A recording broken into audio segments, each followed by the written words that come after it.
The problem with the Western world, they lack family value badly. There is not one program on national television, I want the mainstream media hear this, and the Minister of Education hear this. There is not one program on any mainstream media platforms that talk about family bond and family value. It is non-existent in the West. It is only existent in the East.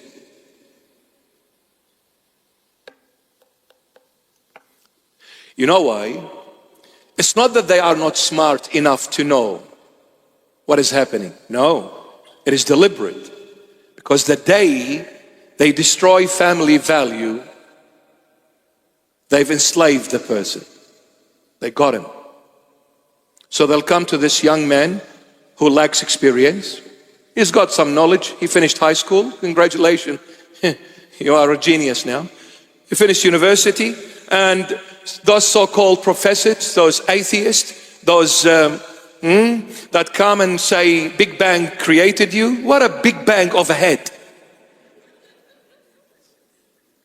What a Big Bang of a head.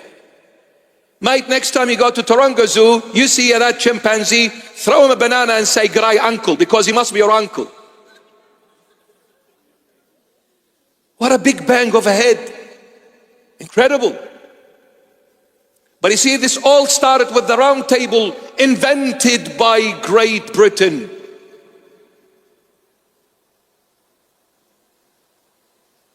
Mm. 12 members, atheists to the core.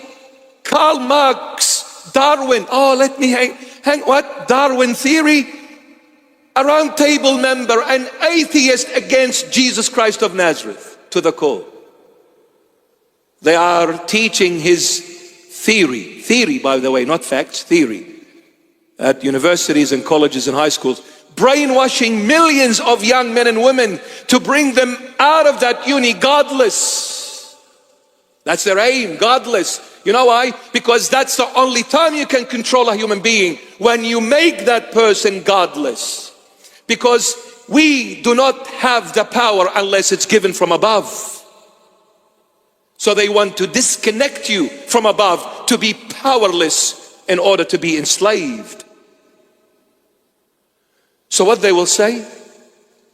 Be strong. Prove to the world that you are made out of iron. Anybody goes against you, smash them, break them. And by the way, you are free. You can do whatever you want. This is Australia. This is America. This is Europe, Canada, and the likes. What free? The biggest lie ever invented for a human to be totally free. See, they're not going to say totally. You know, you're free. Knowing you're not.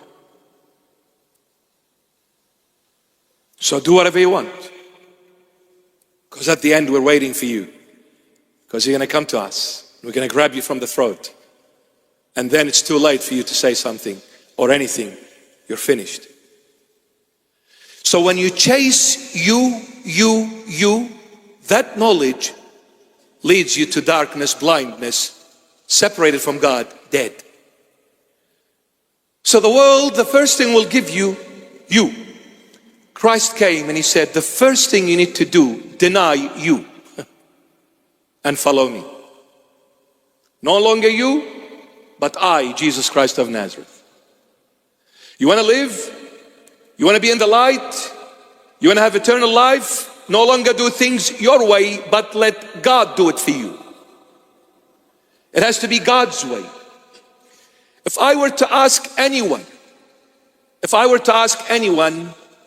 about what kind of a culture we have and we live in the 21st century. When it comes to culture, my beloved, there are three kind of cultures, no more, no less. Three kind of cultures, no more, no less. There is one culture, and all these names are of Greek origin. There is the theonomous culture, there is the heteronymous culture, and there is the autonomous culture. Theos, God. Nomos, law. There is the God law culture. There is hedros, means another. Because when God is absent in your life, then there must be another one ruling over your life. So there is hedros, another, nomos, law, another law culture, and there is autos, self, automated.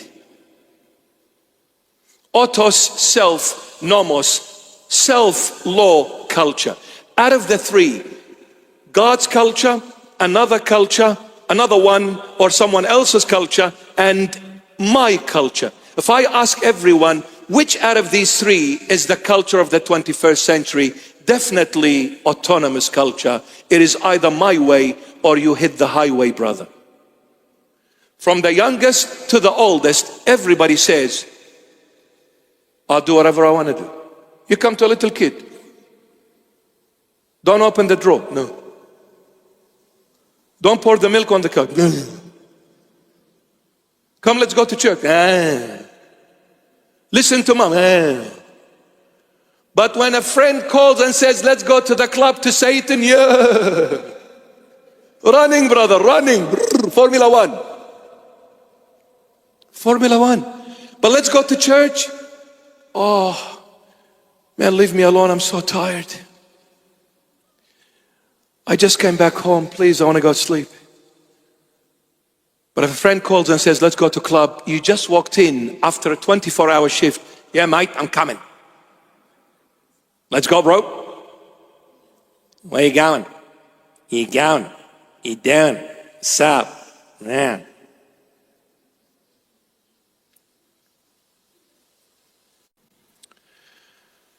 Incredible.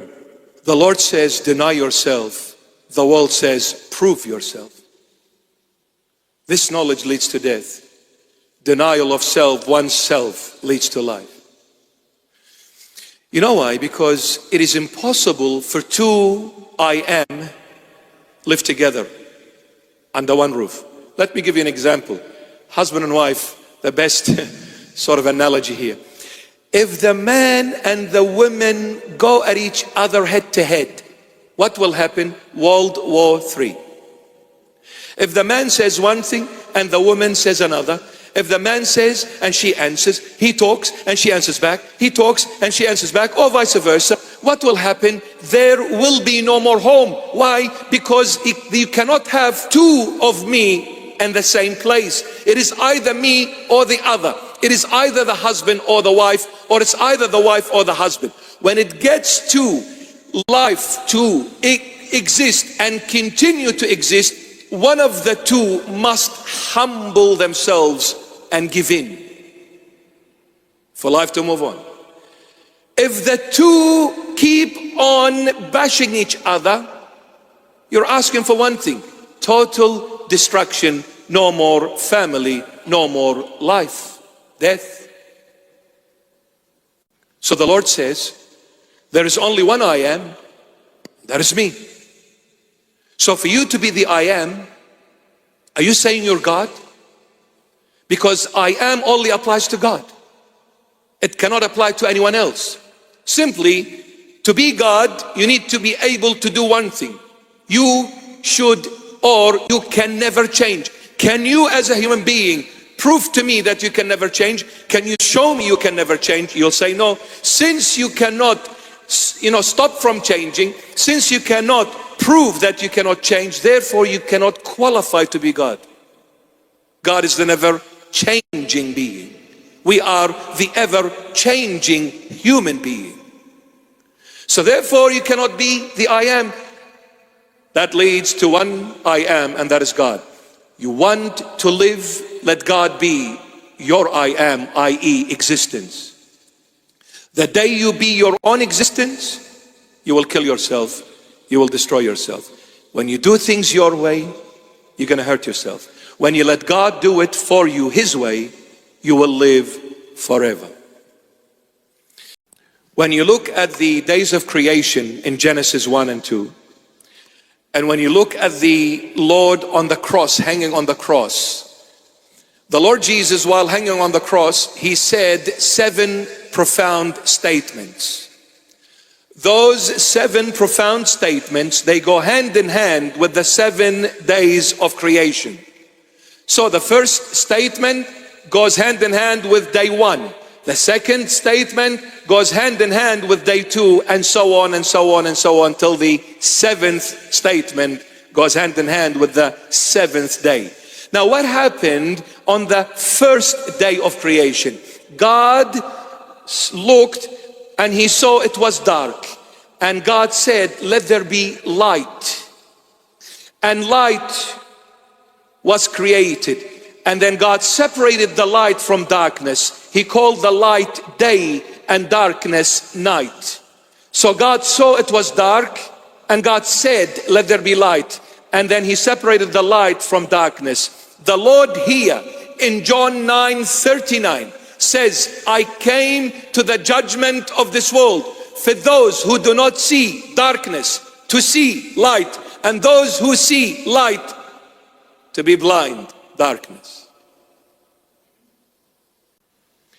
Because to see the light, it requires knowledge. By knowing Christ, you are in the light, and by denying Christ, you are in the world in darkness.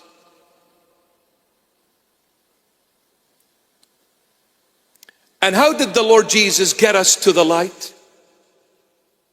Well, the first statement that goes hand in hand with day 1, let there be light. What did the Lord say first? Father, forgive them, for they do not know what they are doing. The Lord Jesus asks his Father to forgive us. Forgive them. Whoever comes and receives me, whoever comes and believes in me, whoever comes and allows me to cleanse him with my own precious blood, the Lamb of God who carries away the sins of the world, whoever receives Jesus Christ of Nazareth, his blood will come and wash you clean. When he washed you from your sins, he took you out of darkness into the light. Forgiveness of Christ, or forgiveness of the Father through his beloved Son to all of us, made us move from darkness into the light, from death into life, from blindness into seeing again. How did I receive the blood of Christ? When I believed in him. And how did I believe in him? When I heard his voice, i.e., when I gained his knowledge and believed in that knowledge led me to the light, to eternal life.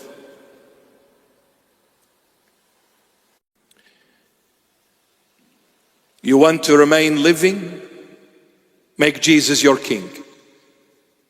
Make Jesus your Lord, your Savior, your Redeemer. There is no other way. You can try, but I'm telling you from now on, you're wasting your breath, you're wasting your time, you're wasting your energy, you're wasting that life, that precious life. Without Christ, there is no life. You can go and live for yourself and enjoy life to the fullest. You can do whatever under the sun, as you please, as you do. You are dead 100%. Dead. Go and live. You want to go out naked? You're free. You want to be a male into a female, into in between, cat, dog, whatever you want to choose. Go for it. You can do what you wish. You can say as you please. However, there are consequences for every action you take. And away from the Lord is only death. So we need to come to the Lord Jesus and be equipped with his knowledge. He gave you the Holy Bible to learn what he expects from you. He gave you the Holy Bible to learn what he expects from you.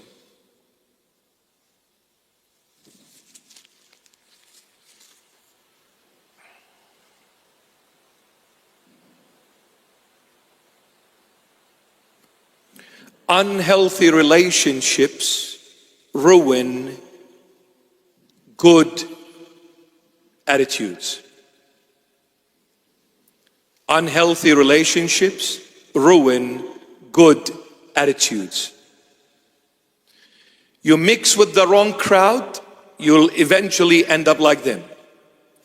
Nobody was born from his mother's womb a master in foul language.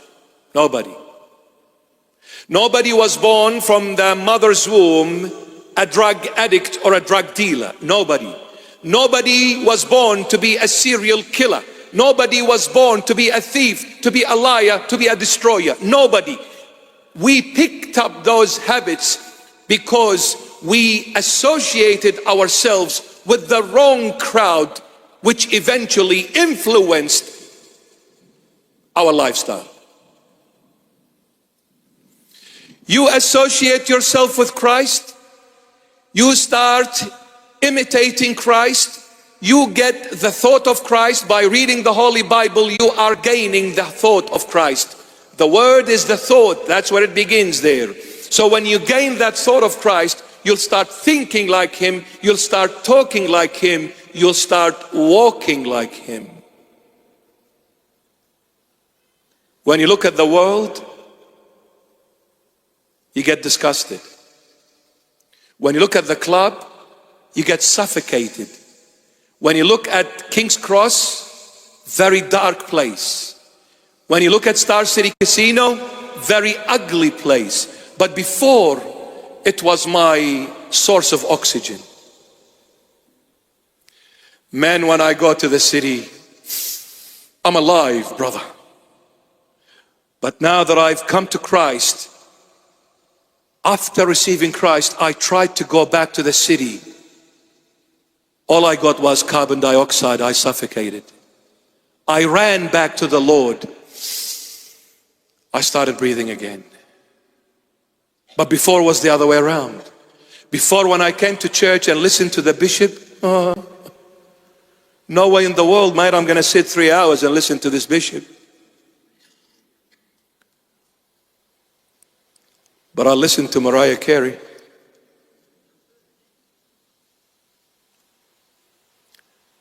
When I came to the church before, I suffocated.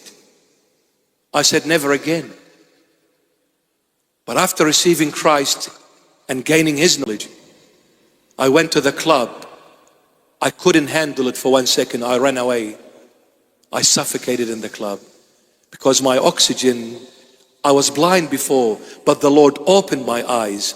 I've realized my source of life is Christ, not Satan. So now, everything to do with Christ, I run to.